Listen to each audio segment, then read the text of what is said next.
Assalamualaikum warahmatullahi wabarakatuh. Ahmaduka rabbi wa ashkuru, ahmaduka hamdan katsiran thayyiban mubarakan fik ala kulli hal.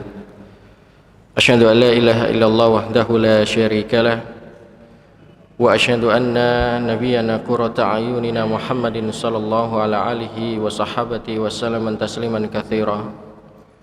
Allahumma inni as'aluka ilman nafi'a wa rizqan thayyiba wa amalan mutaqabbala. La ilaha illallah subhanaka la ilma lana illa ma 'allamtana innaka antal alimul hakim. Amma ba'du, ma'asyiral muslimin, jamaah salat maghrib yang dimuliakan oleh Allah Subhanahu wa taala. Alhamdulillah, di kesempatan petang hari ini Allah Subhanahu wa taala masih memberikan kesempatan nikmat sehingga kita masih dimudahkan langkah kaki kita menuju rumah Allah Subhanahu wa taala untuk bersama-sama menjalankan ibadah salat maghrib secara berjamaah. Dan insyaallah kita lanjutkan dengan bermajelis ilmu. Masyarul muslimin rahimani wa rahimakumullah, kita lanjutkan kajian kita masih dalam kitab Al-Jami'. Ini adalah syarah dari Bulughul Maram, namun lebih fokus kepada tazkiyatun nufus atau penyucian jiwa. Pada malam hari ini masyarul muslimin, kita akan masuk dalam hadis yang selanjutnya, yaitu tentang menghilangkan kesusahan, memudahkan urusan, menutupi aib, serta senantiasa saling tolong-menolong dalam agama Allah Subhanahu wa taala. Masyarul muslimin rahimani wa rahimakumullah. Hadis ini dari sahabat yang mulia Abu Hurairah radhiyallahu anhu. Dia berkata bahwa Rasulullah sallallahu alaihi wasallam bersabda, "Man nafasa an muslimin kurbatan min kurabid dunya." Kemudian yang selanjutnya, nafasallahu anhu kurbatan min kurabi yaumal qiyamah. Wa man yasara ala mu'sirin yasarallahu alaihi fid dunya wal akhirah.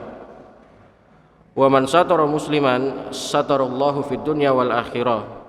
Wallahu fi aunil abdi makanal abdu fi auni akhi.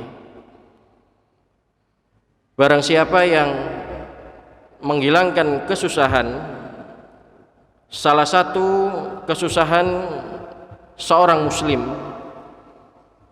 dari berbagai macam kesusahan-kesusahan yang dihadapinya, maka kurbatan min yaumil qiyamah, maka Allah Subhanahu wa taala pun akan menghilangkan satu kesusahannya yang pasti akan dia hadapi manakala dia nanti bertemu di hadapan Allah Subhanahu wa taala. Kemudian yang kedua, wa man yasara ala mu'sirin yasarallahu alaihi fid dunya wal akhirah.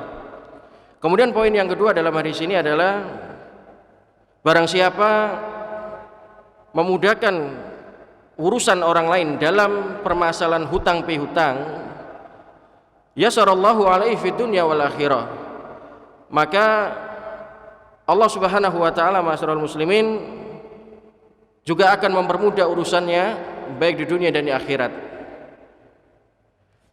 Kemudian poin yang ketiga, wa man satara musliman satarallahu fid dunya wal akhirah. Barang siapa juga yang menutupi aib saudara muslimnya, maka Allah Subhanahu wa taala kelak pada hari kiamat akan menutupi aib orang tersebut fid dunya wal akhirah, baik aib yang dia kerjakan di dunia maupun di akhirat. Kemudian yang terakhir adalah aunil abdi makana abdu auni akhi. Dan barang siapa yang senantiasa tolong menolong seorang hamba dalam urusan berbagai permasalahan-permasalahan sifatnya umum, maka Allah Subhanahu wa taala pun akan senantiasa menolongnya selama seseorang tersebut secara ikhlas menolong saudara muslimnya. Baik, ma'asyiral muslimin rahimani wa rahimakumullah. Hadis ini dikatakan oleh para ulama sebagai hadis yang agung. Jadi ini satu hadis itu, tapi hadis ini disimpulkan oleh para ulama itu dijadikan satu, Pak. Dan mengapa hadis ini disebut sebagai hadis yang agung? Karena memang dalam hadis ini sebagaimana tadi yang kita sampaikan, setidaknya punya 4 keutamaan dalam hadis ini. Ya, ini yang akan kita kaji pada malam hari ini. Mudah-mudahan Allah Subhanahu wa taala cukupkan waktunya dan Allah berkahi pertemuan kita ini, ma'asyiral muslimin. Baik. Yang pertama dikatakan di sini yaitu man nafasa an muslimin kurbatan min kurabi fit dunya.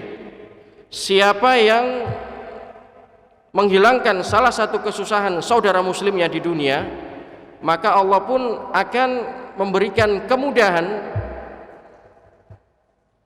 mengangkat permasalahan ataupun kesusahan-kesusahan yang nantinya akan dihadapi di akhirat kelak. Jadi hadis ini, Pak, itu persis sama sebagaimana disyaratkan oleh Nabi sallallahu alaihi wasallam. Al jaza min jinsil amal. Balasan itu, Pak, sesuai dengan apa yang kita kerjakan. Jadi kalau mungkin kita pernah berbuat baik sama seseorang, ikhlas kita menolong sama manusia dan itu semua dilakukan karena Allah Subhanahu wa taala, pasti, Pak, suatu saat pun kita pasti akan ditolong oleh Allah Subhanahu wa taala. Dalam poin yang pertama ini, ma'asyiral muslimin, siapa yang sengaja memberikan kemudahan urusan pada orang lain gitu.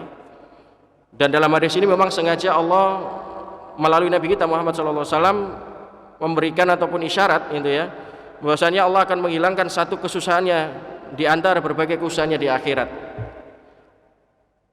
Allah, Pak, tidak memberikan janji akan menghilangkan kesusahan yang ada di dunia. Kalau kita menolong, Pak ya, menolong orang lain, memberikan kemudahan pada orang lain, kita dijanjikan oleh Allah Subhanahu wa taala itu tidak janji dihilangkan kesusahan dunia akhirat, tapi Allah hanya memberikan janji kemudahan, yaitu kemudahan urusan-urusan kita di akhirat. Mengapa? Ya, ini yang disampaikan oleh Al-Imam Ibnu Rajab Al-Hambali dalam kitabnya Jami'ul Ulum wal Hikam. Karena ma'asyiral muslimin, kesusahan-kesusahan yang kita hadapi di dunia ini itu tidaklah sama sebagaimana kesusahan yang kita hadapi nanti di akhirat. Kita pernah dengar, Pak ya, satu hari di akhirat itu, Pak, atau nanti kalau kita wa na'udzubillah dimasukkan oleh Allah Subhanahu wa taala dalam nerakanya, itu satu hari di neraka nanti itu, Pak, sama dengan 1000 tahun kita hidup di dunia. Jadi jelas, Pak, kita berbuat baik, memberikan kemudahan urusan pada orang lain di dunia ini gitu. Tapi Allah janjikan yang 2 kali lebih besar daripada apa yang kita perbuat di muka bumi ini. Apa itu? Allah menjanjikan kita dibebaskan dari kesusahan kita di akhirat kelak. Nah, ini jarang kita jumpai ada orang seperti itu, karena kita merasa bahwasanya kita masih punya sifat egois ya. Merasa bahwasanya kalau orang lain susah ya itu urusannya dia, kan gitu biasanya, Pak ya. Tapi Allah berikan potensi pada diri kita sebetulnya untuk memberikan kemudahan orang lain. Kalau orang lain sedang ditimpa musibah, permasalahan, ya kita ringankan. Kita memberinya bantuan. Nggak tahu itu mungkin support dalam ya solusi-solusi jalan keluar, baik dalam bentuk pemikiran ataupun materi. Ya, dan itu memang mencakup secara umum, Pak, apapun bentuknya. Kita saksikan mungkin ya contoh realita di lapangan, mungkin ya ada tetangga kita meninggal gitu, Pak ya. Ada tetangga kita sedang ditimpa musibah, mungkin sedang sakit. Ya itu termasuk langkah-langkah kita, kesempatan yang Allah Subhanahu wa taala berikan kepada kita, Pak, untuk memaksimalkan diri beramal dengan cara memudahkan urusan orang lain. Nah, ini juga hati-hati Pak, kalau orang yang senangannya mempersulit, kebalikannya ya, justru mempersulit urusan orang lain, nah ini harus waspada. Maknanya ya kebalikannya, kalaupun kita mempersulit Pak urusan orang lain di dunia ini, maka jangan salahkan juga suatu saat kita akan dipersulit urusan kita oleh Allah Subhanahu wa taala. Nah, ini sering sekali terjadi Pak ya.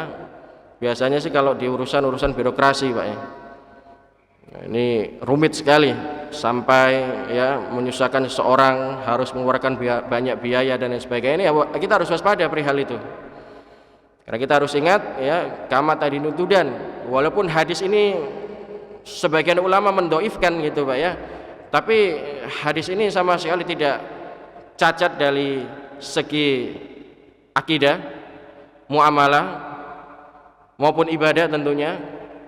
Dan dari sini senada memang terbukti, bahkan Allah janjikan dalam Al-Quranul Karim, hal jazaa'ul ihsani ilal ihsan, dalam surat Ar-Rahman itu ayat yang ke-60, balasan kebaikan itu tidak ada balasan kecuali kebaikan pula.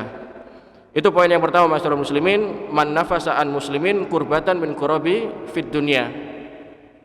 Siapa yang menghilangkan salah satu kesusahan seorang muslim atau saudara muslim kita dari berbagai kesusahan dunia, niscaya Allah Subhanahu wa taala pun akan senantiasa kelak pada hari kiamat menghilangkan satu kesusahan di antara kesusahan yang kita hadapi. Kemudian poin yang kedua masyarakat muslimin, yaitu wa man yassara 'ala mu'sirin yassarallahu 'alaihi fid dunya wal akhirah. Barang siapa memudahkan urusan orang lain dalam urusan hutang pihutang, niscaya Allah akan memudahkan urusan-urusannya di dunia dan di akhirat. Wah, ini agak sensitif. Masalah hutang, wah Ustadz ini urusan duit ini. Masalah hutang ya. Kok enak dimudahkan gitu Pak ya. Hutangnya gampang gitu Pak ya. Hutangnya mudah gitu. Tapi gimana ceritanya kita memberikan kemudahan pada orang lain kan itu. Nah, di sini disampaikan oleh Ibnu Hajar Asqalani dalam kitab ini Masrul Muslimin, yaitu kemudahan yang diberikan pada orang yang hutang kepada kita itu bermacam-macam Masrul Muslimin. Ya, bisa dengan kita memberikan tambahan waktu, Pak ya, tambahan waktu, misalkan dia berjanji 2 bulan, ternyata tepat jatuh temponya dia belum mampu untuk membayar. Nah, ini kita punya ya kekuasaan di situ, mau memberikan tambahan waktu atau justru ya kita memaksa harus membayar pada saat itu juga. Nah, ini kembali pada diri kita. Nah, ini yang menjadi pembahasan kita masalah muslimin. Kalau kita ingin nantinya juga salah satu sebab kita dimudahkan oleh Allah Subhanahu wa taala, salah satu sebab kita hisabnya ini juga nggak berat-berat Pak, gitu ya. Nah, kita harus ingat semua harta yang kita punya itu nantinya adalah tsumma latus'aluna yaumaidin 'anin naim.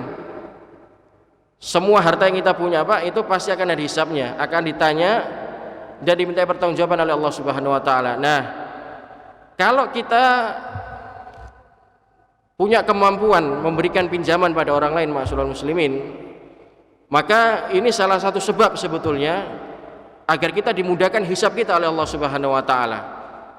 Yang pertama dengan cara kita memberikan ya kelonggaran waktu.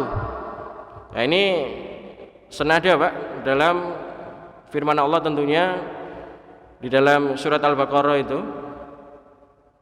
di ayat yang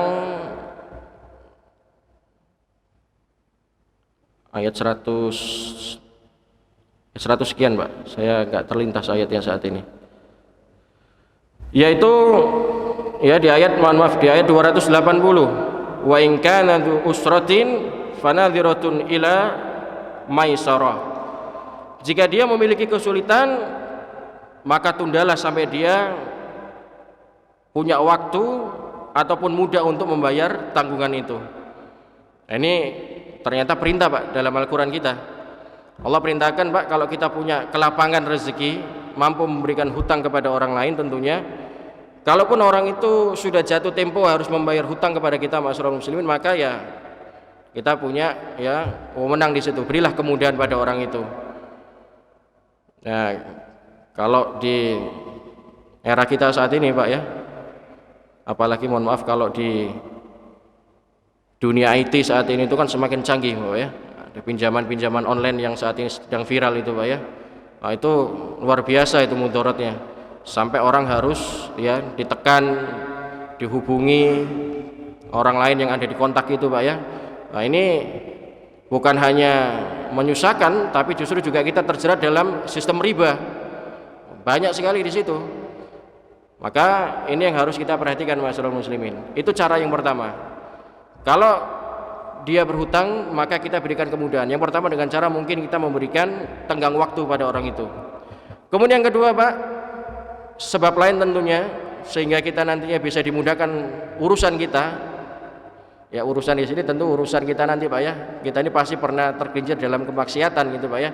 Dari setiap amal perbuatan yang kita kerjakan, dosa yang kita kerjakan pasti akan ada pertanggungjawabannya. Nah, salah satu sebab masyarakat muslimin kalau kita ingin dimudahkan oleh Allah Subhanahu wa taala, selain tadi memberikan tenggang waktu tentunya, maka yang kedua adalah kita mengikhlaskan hutang tersebut. Loh, kok enak sekali Pak. Hutang kok terus kemudian kita ikhlaskan. Iya, memang berat Pak. Memang berat. Karena kalau orang yang berhutang itu masyarakat muslimin, itu sebetulnya banyak sekali permasalahan-permasalahan yang akan terjadi sebetulnya. Dengan orang berhutang itu Pak, itu akan menjadi cikal bakal orang itu berdusta. Orang kalau sudah berhutang masyarakat muslimin, wah sudah macam-macam nanti. Ketika jatuh tempo kemudian dia belum bisa melunasi, akan banyak sekali alasan-alasan yang dia keluarkan. Maka konsekuensinya ketika kita mau memberikan pinjaman itu, kita harus ingat konsekuensinya ada kemungkinan mungkin hutang itu nggak terbayar kan gitu.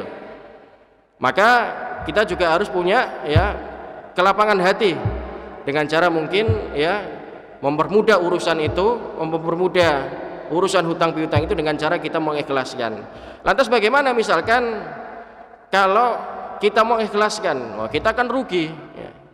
Kita kehilangan uang kita misalkan seperti itu. Nah, ini perlu iman Pak menyikapi hal semacam ini. Karena begini, kita harus yakin masyarakat muslimin, tidaklah satu permasalahan anak cucu Adam ini yang belum terselesaikan di dunia ini nanti ya pasti akan diselesaikan oleh Allah Subhanahu wa taala. Sampai Pak dalam salah satu hadis itu Allah akan mengumpulkan dua ekor kambing tentunya, yang satu yang bertanduk, yang satu tidak.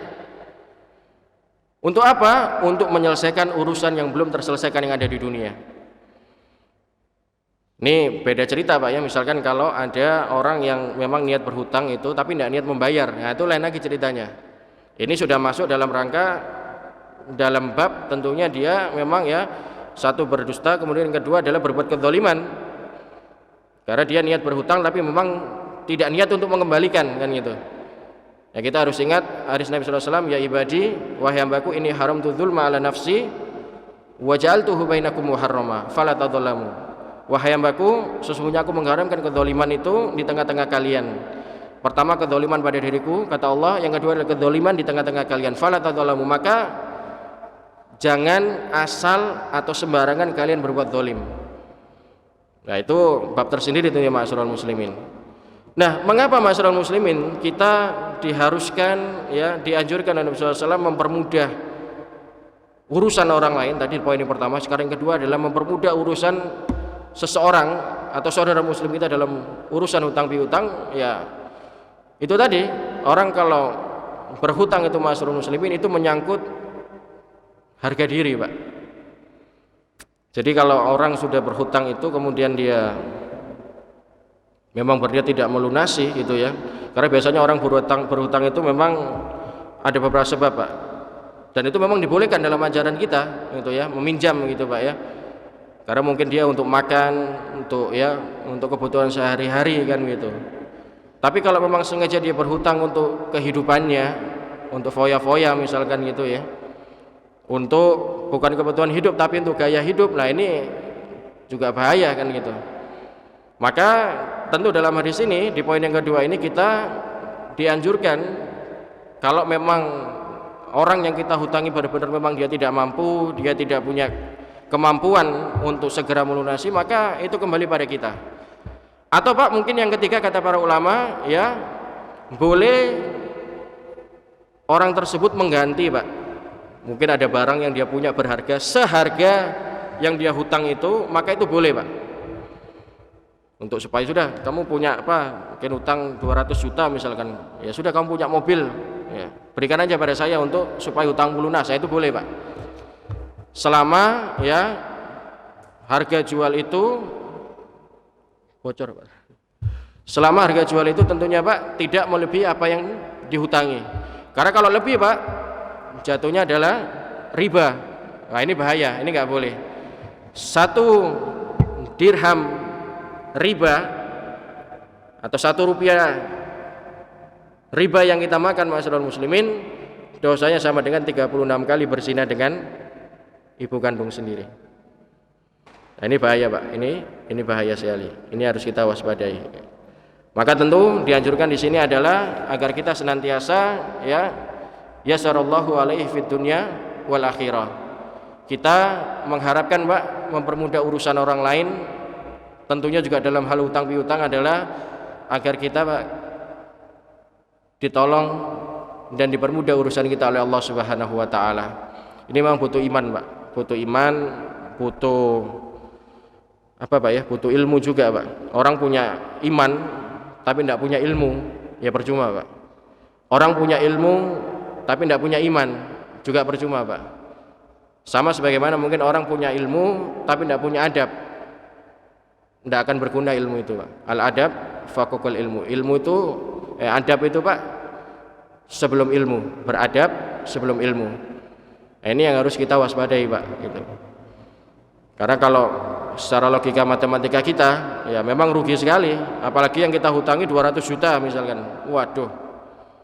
Nah, ini memang harus butuh iman Pak dan ilmu, sehingga melihat dunia itu akhirnya kecil Pak.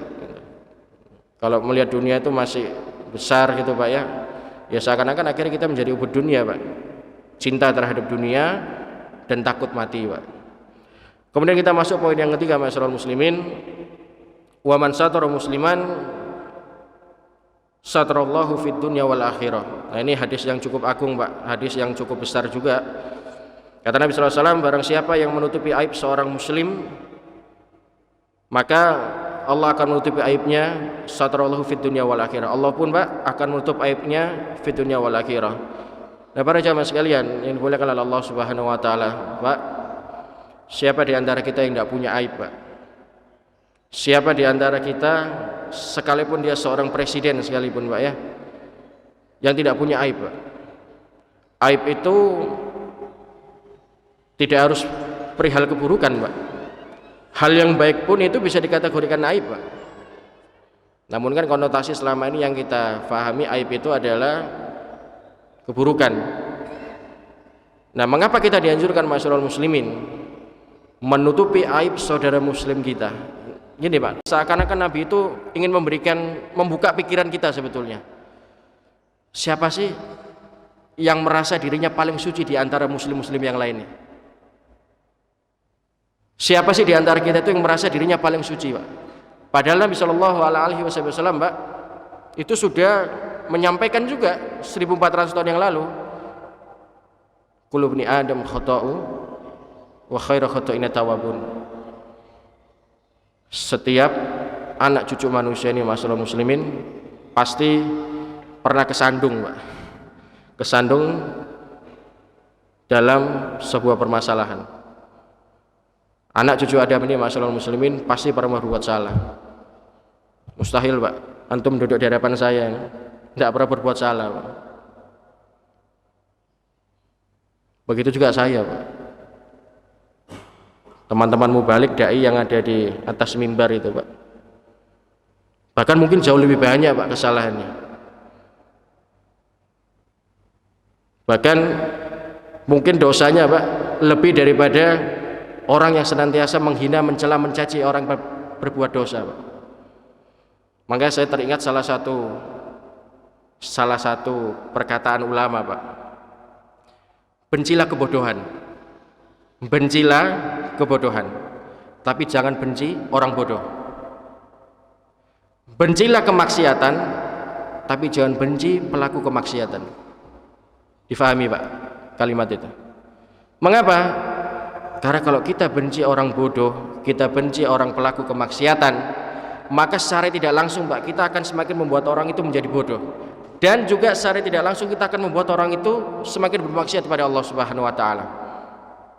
Tapi kalau yang kita benci adalah kebodohannya Pak, perilaku kebodohannya, dia stop sampai situ. Yang kita benci adalah kemaksiatan yang dia stop sampai di situ. Makanya Pak, di salah satu hadis itu Pak, mengapa Nabi SAW membenci kasarannya itu Pak ya, memberikan ultimatum terhadap orang pelaku penyebar aib orang lain itu sebagai orang munafik Pak. Karena sejatinya Pak, orang yang menyebarkan aib saudara muslimnya itu juga dia sadar sebetulnya bahwa dalam dirinya terdapat begitu banyak kemaksiatan yang dia lakukan.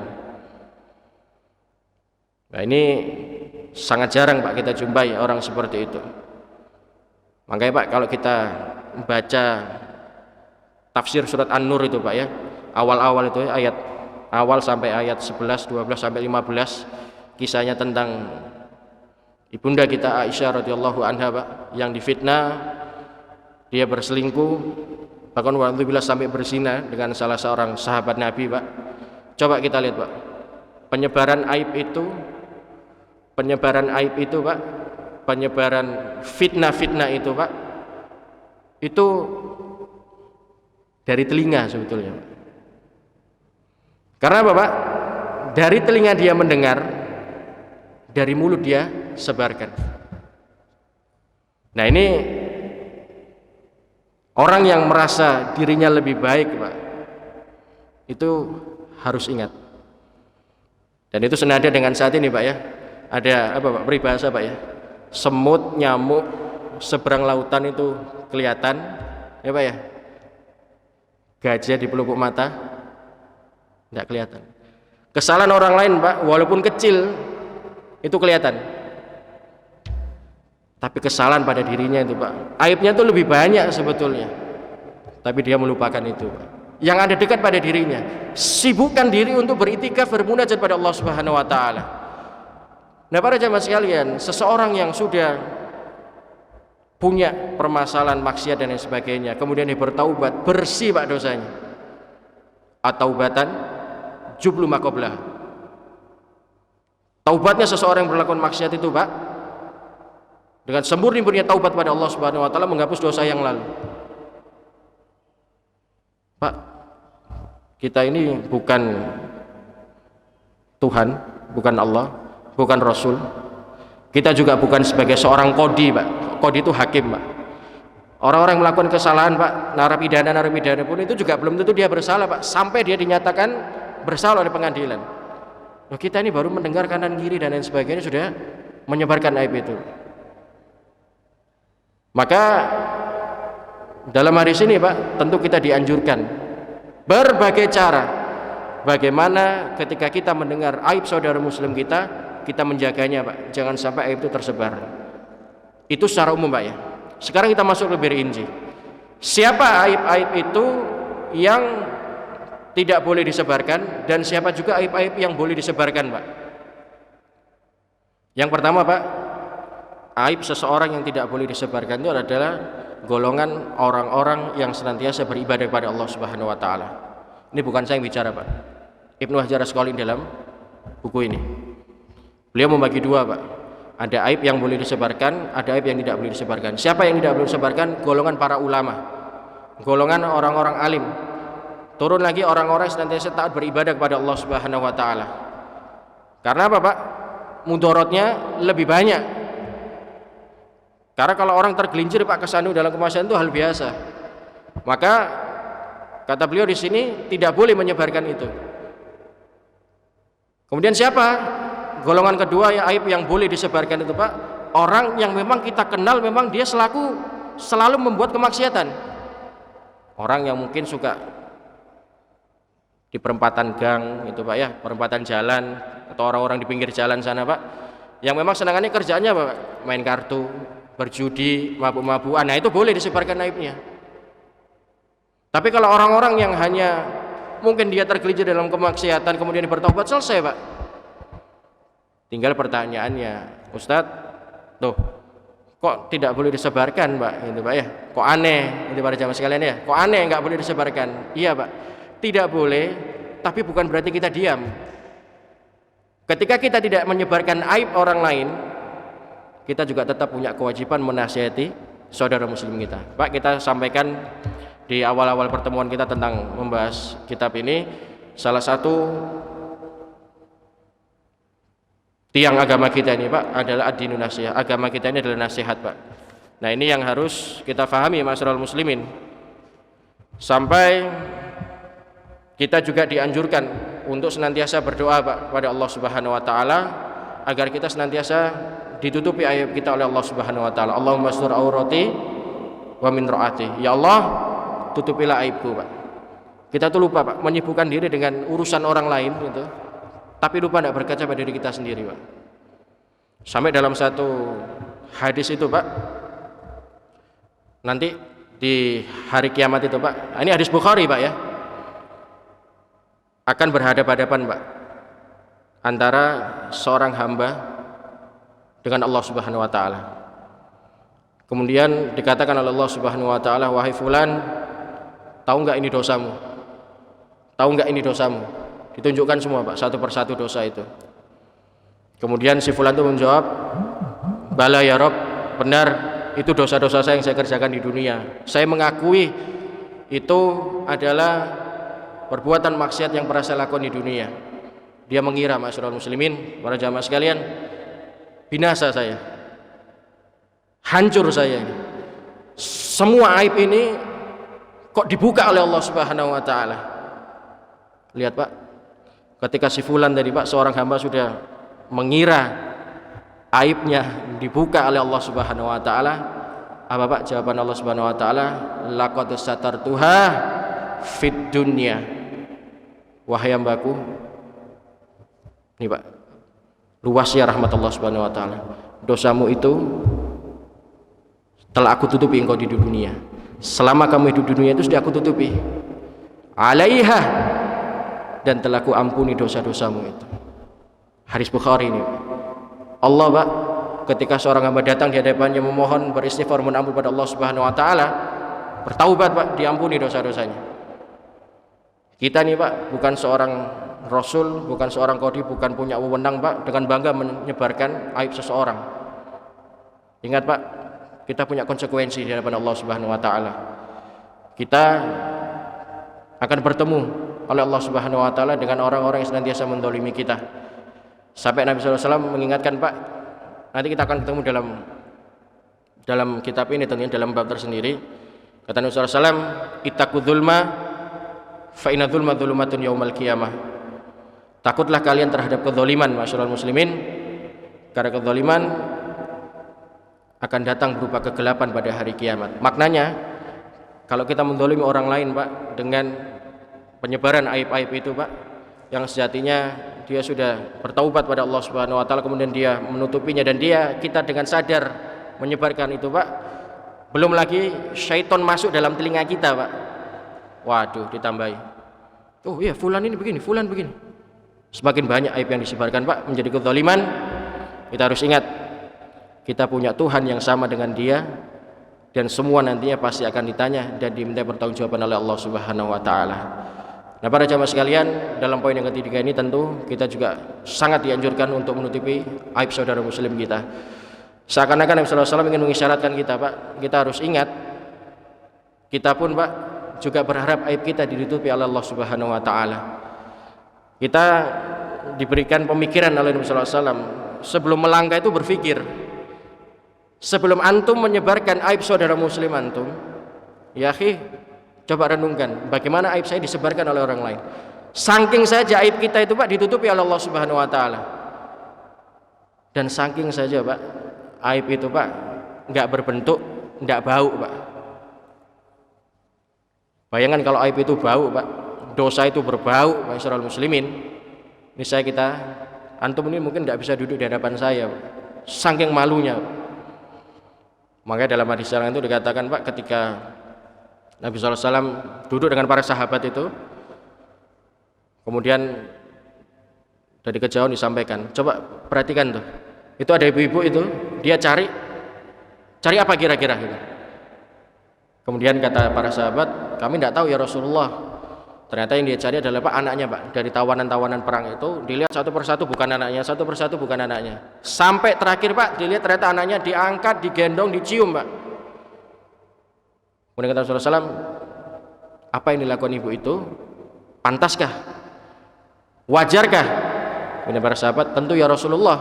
Kalaupun itu anak saya, maka saya akan berusaha untuk ya menjaga, mencium, menyayanginya. Tapi kata Nabi sallallahu alaihi wasallam, wallahi arhamu bi ibadi min hadi bi waladiyah. Kalian tahu enggak? Kalau ibu sayang pada anaknya itu hal wajar. Tapi sesungguhnya Allah lebih penyayang daripada sayangnya seorang ibu tadi kepada anak-anaknya. Maknanya ma'asyiral muslimin, Allah yakin dan tahu hambanya pasti pernah tergelincir dalam kemaksiatan. Tapi manakala dia sudah bertaubat pada Allah Subhanahu wa taala, Allah membuka tangannya, ma'asyiral muslimin. Sampai dalam surat Az-Zumar itu, Pak, hambanya bermaksiat, hambanya mempersekutukan ya, Pak. Allah masih panggil kita dengan penuh panggilan kasih sayang. Ya ibadi, wahai hamba-hambaku. La taqnatu mir rahmatillah. Qul ya ibadilladzina asrafu ala anfusihim. La taqnatu mir rahmatillah. Wahai hamba-hambaku yang melampaui batas, jangan pernah putus asa dari rahmat Allah Subhanahu wa taala. Subhanallah, Pak. Tapi kita saksikan, Pak, saat ini ada saudaranya nyemplung dalam maksiatan. Wah, bangga sekali. Bahkan kalau perlu, Pak, saya ngomong ini bagaimana caranya itu, dari sekian menit ini ada banyak kesalahan, dicari-cari. Itulah seorang muslim, Pak, yang keluar melenceng dari tabiatnya seorang muslim. Muhammadur Rasulullah walladzina ma'ahu asyidda 'alal kufari ruhama bainahum. Itu yang ketiga, ma'asyiral muslimin, kita dianjurkan untuk senantiasa menutupi aib saudara muslim kita. Sekalipun, Pak, saudara muslim kita itu tergelincir dalam kemaksiatan pada Allah Subhanahu wa taala. Saudara muslim kita pun, Pak, bermaksiat itu yang dosa apa sih, Pak, yang paling berat itu, Pak? Coba saya tanya. Mempersekutukan Allah Subhanahu wa taala. Mempersyirikan Allah Subhanahu wa taala. Tapi manakala seorang hamba itu sadar, Pak, oh ya, saya sadar ini saya bermaksiat pada Allah, mempersekutukan Allah, saya mau taubat. Apa, Pak? Allah masih memberikan kesempatan dia bertaubat. Ya ayyuhalladzina amanu tubu ilallahi taubatan nasuha. Kita diperintah untuk bertaubatan nasuha, Pak. Bahkan Allah juga mengatakan orang sudah menjadi pelaku kesyirikan, Pak, itu taubat diampuni, tapi kalau mati dalam kesyirikan tidak diampuni, Pak. Nah, itu Allah, Pak. Coba bayangkan, mah luasnya itu. Rahmatnya itu begitu luasnya rahmat Allah. Maka itu menjadi renungan tentunya untuk kita, ma'asyiral muslimin. Dalam pembahasan kita ini, kita harus sadari mulai saat ini, setiap perilaku yang kita kerjakan kita harus pikirkan, dan kita harus ingat semua yang kita sampaikan akan ditanya dan diminta pertanggungjawaban oleh Allah Subhanahu wa taala. Subhanallah, waktunya nggak cukup, Pak, ya. Masih ada satu poin lagi, tapi insya Allah kita lanjutkan di pertemuan berikutnya. Saya kasih kesempatan, Pak, mungkin yang mau diskusi, mau tanya jawab, silakan. Yuk.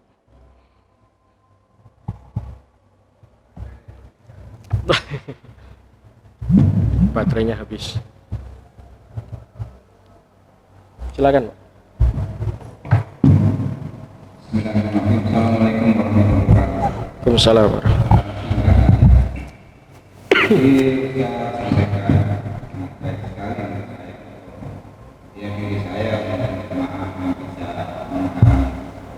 Yang pertama adalah perbuatan baik yang paling utama sama muslim, hingga Allah akan memberikan suatu balasan. Pertanyaan saya, apakah ini berlaku bagi non muslim? Karena sering ketika orang non muslim itu responnya jauh, tapi sesama muslim bukan respon. Nah, menurut saya itu dengan kajiannya akan dipahami supaya muslim itu menolong kita dan yang untuk dunia tadi tidak sampai kepada sampai ke akhirat. Ini perlu kita paham bersama. Yang kedua, menutup ayat tadi bahwa Allah itu memang kalau taat dibuka sudah tidak tahu-tahuan. Itulah Maha Pengasih dan Penyayang atau Ghafurur Rahim. Ghafurur Rahim. Bahwa kita kadang-kadang mengabaikan Allah, bahwa Allah mengingatkan kita. Ini juga mau kami berpandangan berpaham bahwa setelah umat Muhammad ini banyak yang ditutupi aib-aibnya umat manusia ini. Tapi sebelum umat Muhammad yang terdahulu langsung kontan dihabisi oleh Allah, ditunjukkan. Dan disinilah iman kita bahwa saat ini Allah memberikan kelonggaran, memberikan suatu lokal-lokal seperti peristiwa di Palu, Batu, Aceh dan sebagainya, atau di Amerika yang badai, tornado atau apa itu, gempa di Cina dan sebagainya, itu masih sifatnya lokal. Saya memahami seperti itu. Dua ini juga bisa dijelaskan untuk level kita. Terima kasih. Assalamualaikum warahmatullahi wabarakatuh. Waalaikumsalam warahmatullahi wabarakatuh. Baik, sangat bagus sekali Pak ya pertanyaan. Jadi ini nanti akan bisa menjadi rangkuman kita secara umum. Jadi gini Pak, para jamaah sekalian, untuk yang pertama, bagaimana tentang seorang agama, orang-orang yang di luar agama kita Pak ya?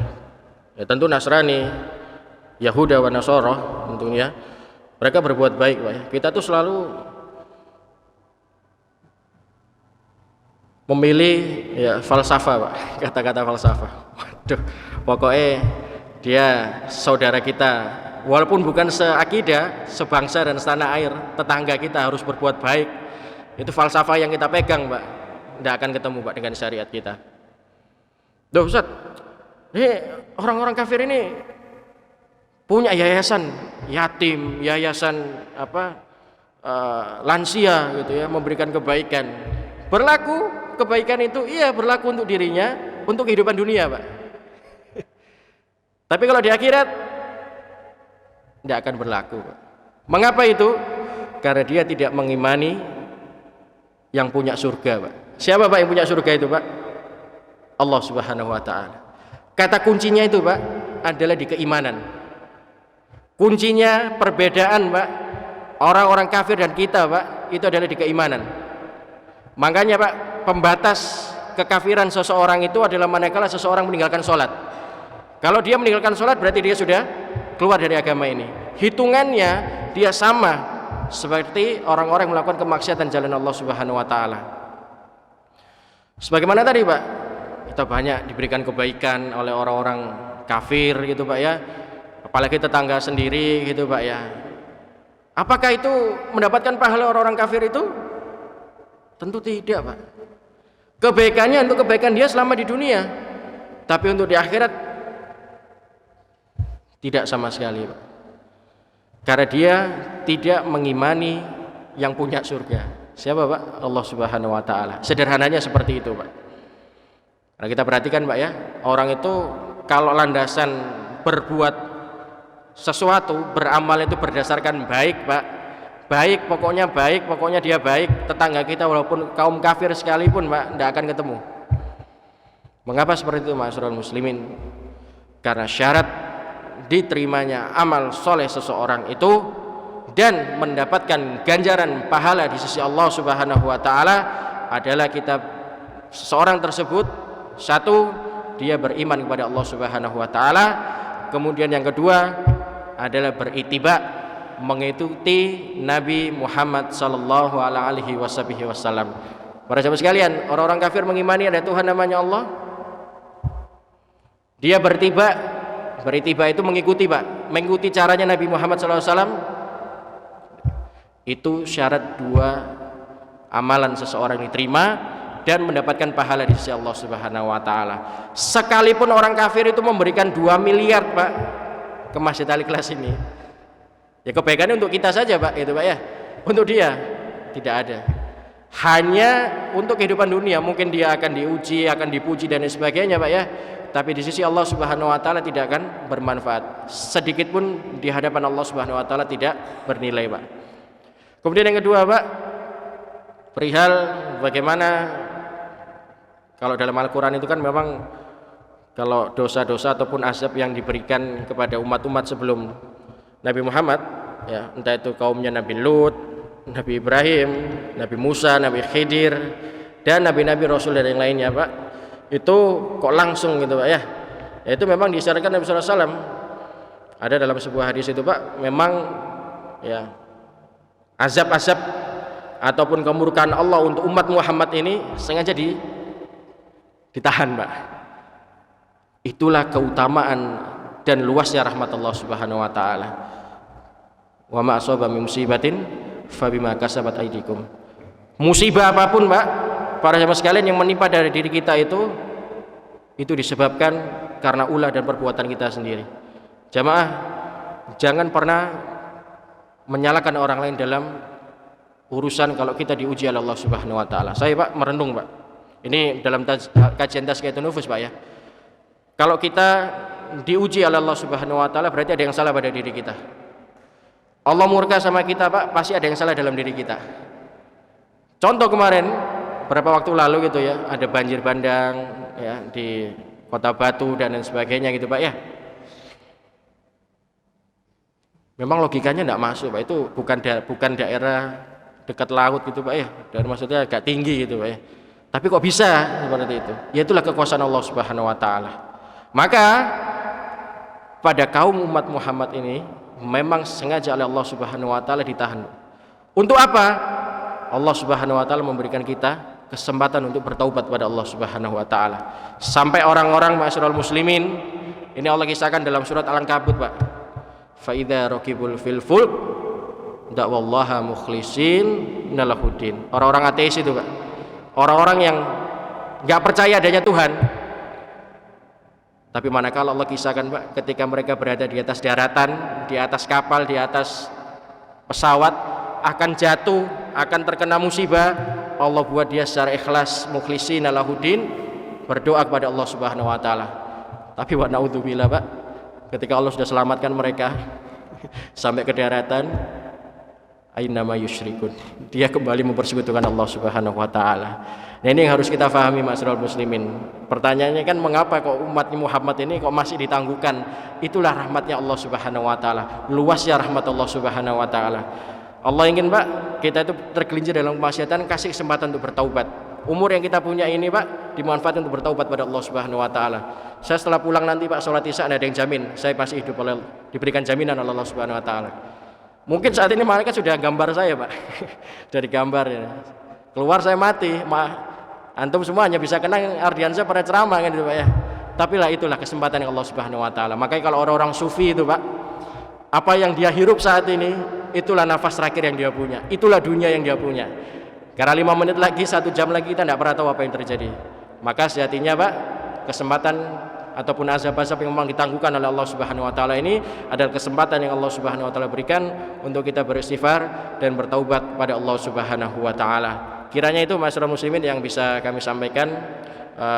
Kurang lebihnya saya mohon. Mau ada lagi? Ya, tanya sekali. Cukup. Ya, insyaallah nanti kalau ada ditanyakan nanti setelah sholat Isya ya. Baik, semoga Allah Subhanahu wa taala istiqomahkan kita di atas iman dan Islam, dan semoga Allah Subhanahu wa taala menjaga negara yang kita cintai ini, dan semoga Allah Subhanahu wa taala akhir hidup kita dalam keadaan husnul khatimah. Aqulu qouli hadza wa astaghfirullah li wa lakum wa lisairil muslimin. Subhanakallahumma wa bihamdika asyhadu an la ilaha illa anta astaghfiruka wa atubu ilaik. Kurang lebihnya mohon maaf. Assalamualaikum warahmatullahi wabarakatuh.